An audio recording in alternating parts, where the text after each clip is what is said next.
Bonsoir et bienvenue dans votre émission Le Chant du Coq. Nous sommes très heureux, je suis très heureux de vous avoir avec moi ce soir.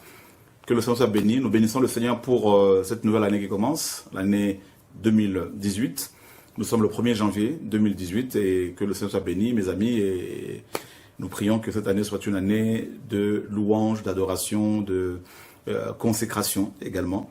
Que le Seigneur soit encore proclamé, loué, magnifié durant cette année. Seigneur, nous te confions cette émission.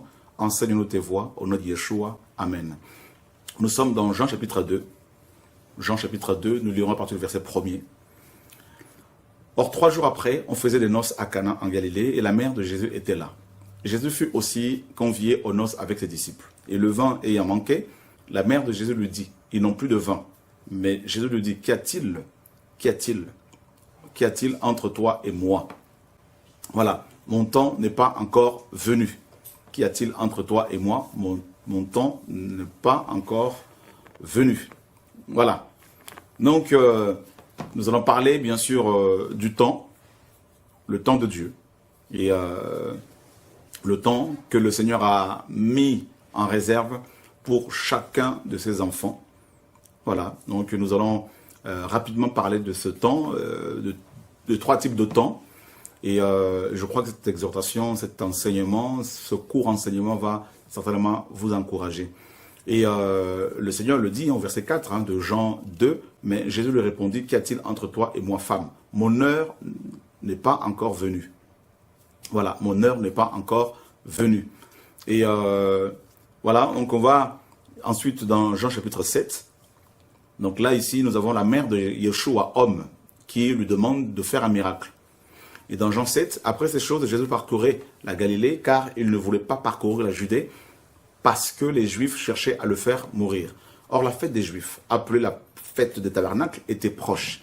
Et ses frères lui dirent, pars d'ici et va en Judée, afin que tes disciples aussi contemplent les œuvres que tu fais. Personne n'agit en secret lorsqu'il cherche à être connu. Si tu fais ces choses, montre-toi toi-même au monde. Car ses frères non plus ne croyaient pas en lui. Et Jésus leur dit, mon temps n'est pas encore venu, mais votre temps est toujours prêt. Voilà. Donc nous avons ici 2 histoires. La première, c'est la mère de Yeshua, homme, qui lui demande de faire un miracle en pleine fête de mariage. Il n'y a plus de vin. Et sa mère lui dit, bah, écoute, il n'y a plus de vin, il n'y a plus de vin, ils n'ont plus de vin. En gros, fais un miracle. Et le Seigneur lui dit, femme, qu'y a-t-il entre toi et moi? Mon heure n'est pas encore venue. Et dans Jean 7, ce sont ses frères qui ne croyaient pas en lui et qui vont le pousser à agir comme sa mère. Ils vont le pousser à aller absolument à Jérusalem et le Seigneur leur dit, mon temps n'est pas encore venu.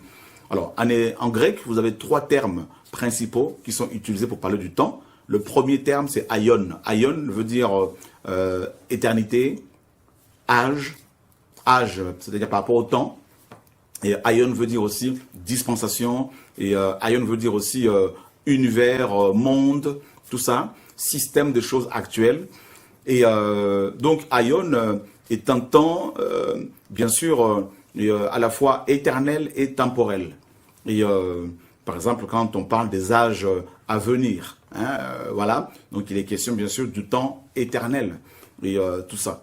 Et nous avons le deuxième terme utilisé par les Grecs pour parler du temps, c'est bien sûr chronos. Chronos, c'est le temps matériel. Chronos, et on parle des horloges, on parle des montres, tout ça. Et le temps physique, le temps matériel, par exemple midi, 1h du matin, le matin, le soir, tout ça là c'est chronos. Ensuite vous avez kairos, kairos qui veut dire temps opportun, moment opportun et mesure de temps. Donc ici dans kairos nous avons l'image, avec kairos nous avons l'image d'un sablier, vous voyez, qui s'écoule, un temps qui s'écoule aussi. Alors ici là le Seigneur on le pousse à agir. Et il va utiliser kairos, c'est-à-dire le temps opportun. Il dit, mon temps n'est pas encore venu. Mon temps n'est pas encore là. Vous voyez? Donc Dieu n'agit qu'au moment opportun, bien sûr. C'est-à-dire un temps défini, un temps qu'il a arrêté lui-même. Vous avez beaucoup de gens qui veulent aller faire des choses, mais ils ne sont pas dans le temps convenable. Ils ne sont pas dans le temps de Dieu. Vous voyez? Les frères de Jésus-Christ voulaient le pousser. Ils l'ont poussé à aller à Jérusalem hors le temps. Avant le temps opportun. Beaucoup de gens se marient avant le temps opportun et ils souffrent dans le mariage. Beaucoup de gens veulent servir le Seigneur dans le ministère, mais dans un service quelconque, avant le temps opportun. Le temps arrêté par le Seigneur, le temps défini par le Seigneur. Et là, ils se trompent, ils se perdent, n'est-ce pas, ils font beaucoup d'erreurs et ils chutent parce qu'ils sont hors le temps opportun. Nous sommes dans le livre d'Éphésiens chapitre 5, le verset 16.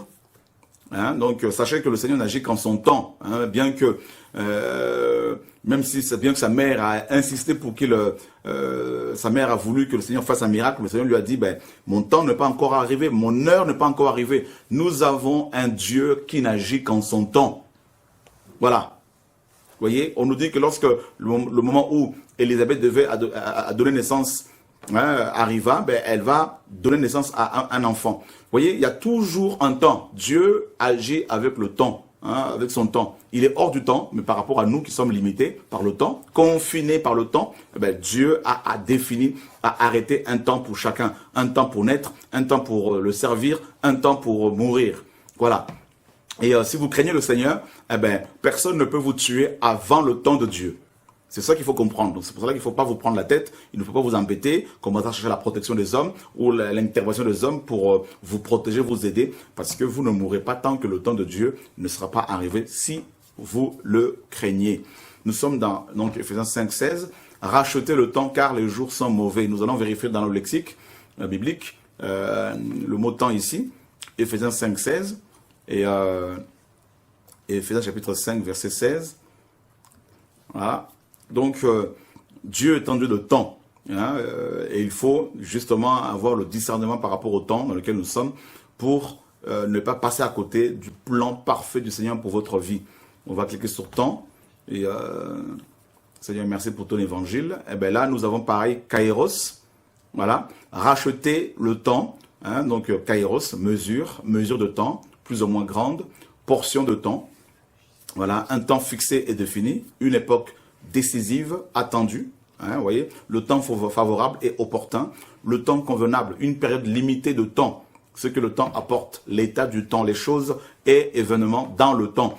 Voilà, donc là, ce kairos, racheter le temps, car les jours sont mauvais. Comment peut-on racheter le temps? C'est en étant dans la présence du Seigneur, en lisant sa parole et en vivant selon cette parole-là, on va racheter le temps. Car les jours sont mauvais, justement. Voilà, donc on revient en arrière et le temps est quelque chose qu'on ne contrôle pas, que Dieu seul contrôle. Une fois, le Seigneur a fait arrêter le soleil et la lune, en se servant de Josué, son prophète. Donc Dieu seul peut arrêter le temps, mais sinon, nous sommes tous entraînés, de manière irréversible par le temps. Nous avançons vers l'avant, en dépit de nos diplômes, nos forces et nos richesses. Malheureusement, nous passons de la naissance à la mort. Nous allons de la naissance à la mort. Donc le temps est comme ce bus qui s'engage dans une voie, unique, dans un sens unique, et que seul Dieu peut contrôler. Voilà. Alors, vous avez des temps qui sont cycliques, bien sûr, et comme des âges, comme Aion. Aion peut revenir, voilà, peut revenir. Et par exemple, on parle des saisons, par rapport au temps, on parle des saisons de pluie, par exemple. On sait que chaque année, il y a, par exemple, chez les Hébreux, les deux pluies qui reviennent, la pluie de la première et de l'arrière-saison. Vous voyez? Donc ça, c'est par rapport à Aion. Voilà, donc les saisons de Dieu. Donc Dieu est un Dieu de saison, Dieu est un Dieu de temps.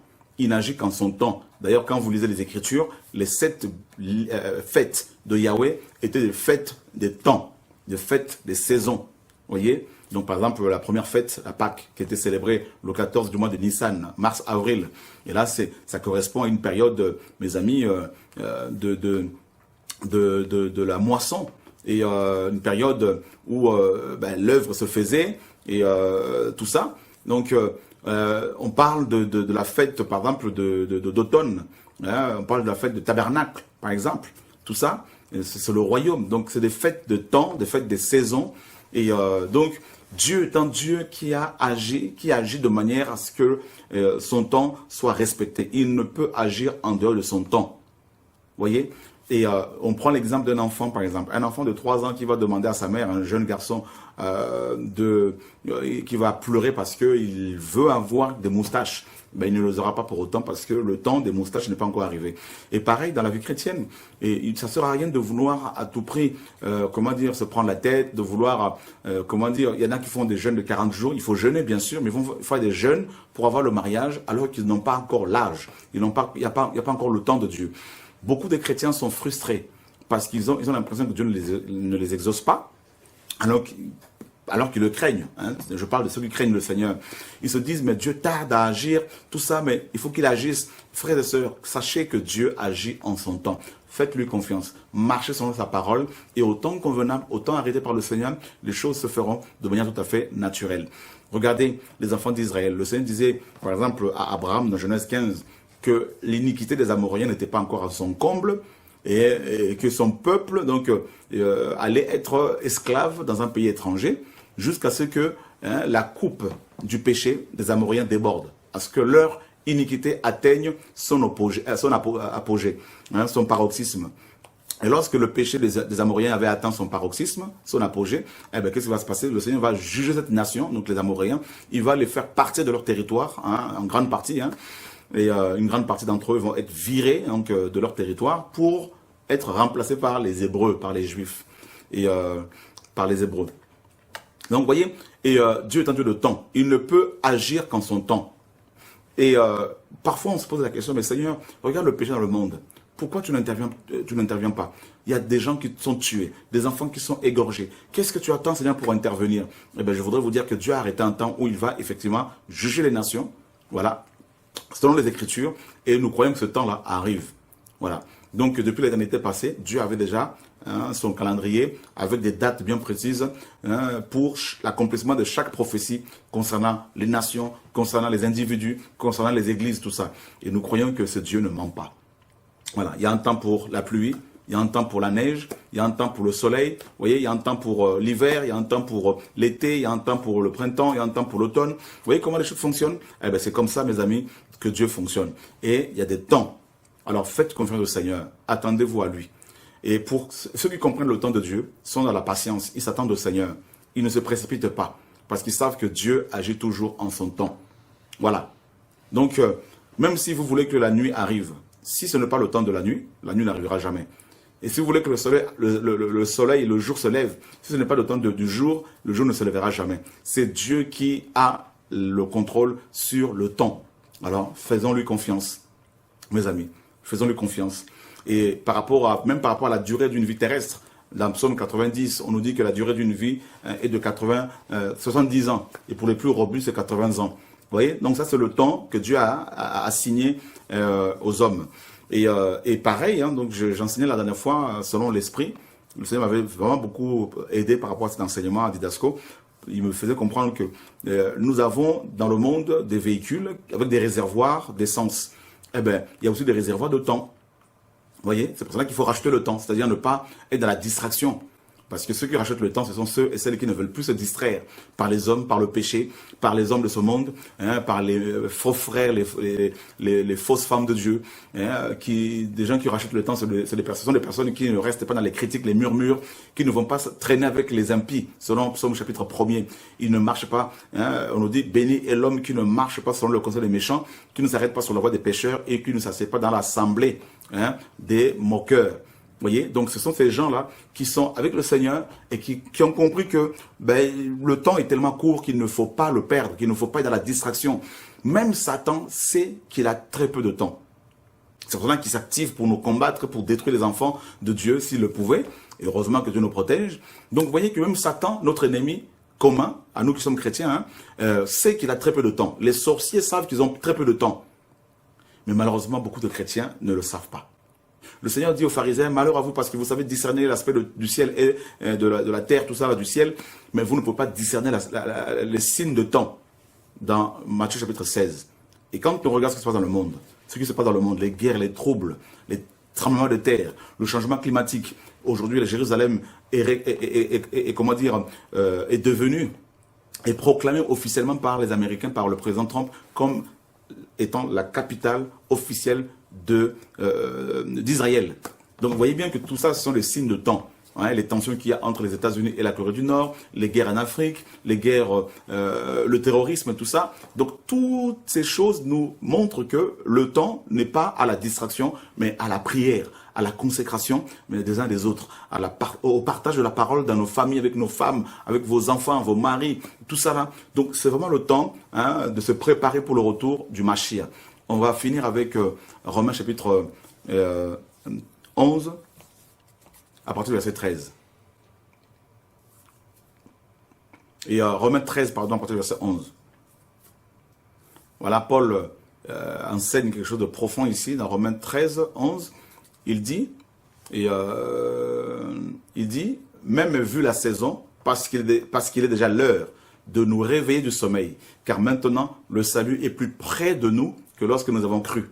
La nuit est avancée, le jour approche. Rejetons donc les œuvres des ténèbres et soyons revêtus des armes de lumière. Voyez? Donc, Paul nous dit que vu la saison, vu le temps, donc Paul connaissait le temps. Paul avait une horloge de Dieu.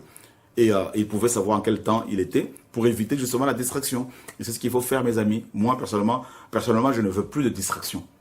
Je veux avancer simplement avec mon Seigneur et vers, bien sûr, le ciel, et oubliant les choses du passé, avec cette nouvelle année qui commence. Hein, donc justement, on parle du temps, on parle de l'année 2018. Donc vous voyez, le temps ne fait qu'avancer. Et il ne faut pas reculer, il ne faut pas regarder dans le passé, tout ça pour être figé. Il faut se servir des erreurs du passé pour mieux appréhender le futur, pour mieux approcher les uns les autres, pour pouvoir servir le Seigneur correctement. Donc que le Seigneur vous garde, mes amis. C'était juste une courte exhortation par rapport au temps. C'est le temps à la prière, c'est le temps de la prière, c'est le temps pour la prière, hein, pour la consécration, pour développer son intimité personnelle avec le Seigneur. Ce n'est pas le temps de la distraction, de guéguerre, tout ça là, mes amis. Yeshua est à la porte. Ne l'entendez-vous pas? Que Dieu vous garde. Au nom de Yeshua. Demain, si le Seigneur le permet, on va continuer encore cet enseignement sur le temps. Que le Seigneur nous garde. À bientôt. Au revoir.